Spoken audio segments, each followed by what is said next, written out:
स्वामी समर्थ श्री स्वामी समर्थ। ओम स्वामी समर्थ श्री स्वामी समर्थ। ओम स्वामी समर्थ श्री स्वामी समर्थ। त्यानंतर स्वामींचं वास्तव्य मंगळवेढ्यास फार काळ राहिलं नाही। स्वामी नंतर मंगळवेढ्याहून मोहोळ मार्गे सोलापूरला गेले। सोलापुरात त्यांना अप्पा टोळ नावाचे एक सद्भक्त भेटले। हे नक्कीच कोणीतरी सिद्धपुरुष दिसतंय। मी सिद्धपुरुष असेन न तर आणखीन कोणी काय असेल? तुला रे कसली आली नसती पंचायत? अवा हे मनातलं ओळखतात की हे कोणीतरी मनकवडा दिसतंय। मी मनकवडा असेन न तर आणखीन कोणीतरी असेन। तुला रे काय करायचंय? यतिराज, यतिराज आपण कोणी सामान्य माणूस नसता की हो। या सोलापुरात आपण नवीन आलेलं दिसता। मी चिंतोपंत टोळ, आपण माझ्या घरी चलून मला पावन करावं म्हणतो मी। महाराज श्री स्वामी समर्थ जय जय स्वामी समर्थ। श्री स्वामी समर्थ जय जय स्वामी समर्थ। ओम भूर्भुवः स्वः तत्सवितुर्वरेण्यं भर्गो देवस्य धीमहि धियो यो नः प्रचोदयात्। दाजीबा या की बसा। काय हो चिंतोपंत, तुमच्याकडे कोणी स्वामी आलेत म्हणे? हो, दत्त मंदिराजवळ धुळीत घाणीत बसत तेच ना? अहो लोक त्यांना वेडा समजतात की हो, पण ते महान विभूती असतं बघा। तुम्ही त्यांना जेवायला बोलवलत म्हणे? हो, मग काय झालं की हो? काय झालं काय? तुमचे स्वामी वाटेल तिकडे जेवतात म्हणे। त्यांना सोवळ्या ओळ्याचा कसलाही विधिनिषेध नाही। तुम्ही त्यांच्या पंक्तीला बसणं शास्त्र निषिद्ध आहे।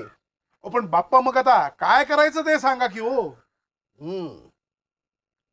त्या तुमच्या स्वामींना तुमच्या आडव्या पंक्तीला बसवा। तसंच करावं म्हणतो बघा।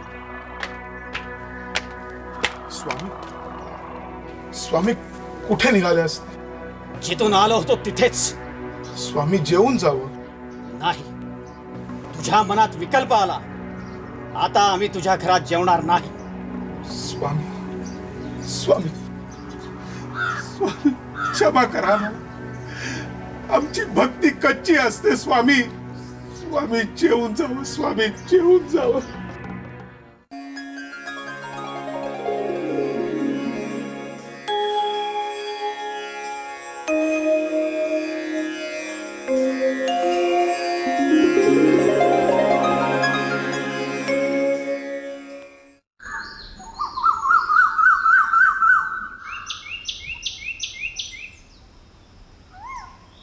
स्वामी, स्वामी आपली लीला अगाध असते बघा। स्वामी जय हो। स्वामींची लीला अगाध असते बघा। अरे हुच्च, पण काय झालं ते सांग की। अहो अण्णा, सकाळी स्वामींच्या भोजनाला वेळ लागला, त्यामुळे कचेरीत पोचायला मला बराच उशीर किंवा झाला। तेव्हा मला वाटलं आमचं दफ्तरदार पितांबर साहेब ओरडणार की हो।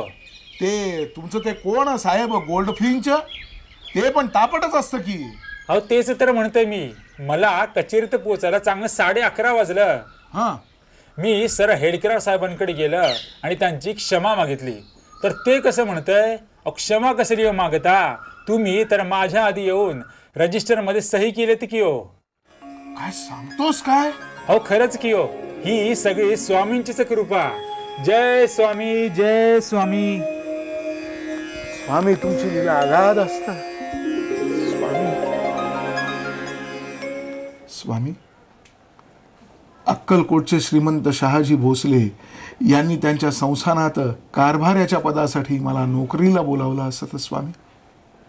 आता मला सोलापूर सोडावं लागणार स्वामी। एक प्रार्थना असते स्वामी, आपणही माझ्याबरोबर अक्कलकोटला चलावं। अक्कलकोटात उन्हाळा फार, आम्ही नाही येत स्वामी। मग कधी येणार असं तर तुम्ही? पाऊस पडल्यावर। पावसाळ्यात आम्ही येऊ. या महाराजांच्या शब्दांचा अर्थ वेगळा होता. 1857च्या आरंभी अक्कलकोटचे संस्थानिक वारले. त्यांच्या जागी मालोजी राजे भोसले राज्यपदावर आरूढ झाले. त्यानंतर महाराज अक्कलकोटला आले. पण ते आप्पा टोळांच्या घरी थांबले नाहीत. त्यांचं वास्तव्य गावात कुठेही असे.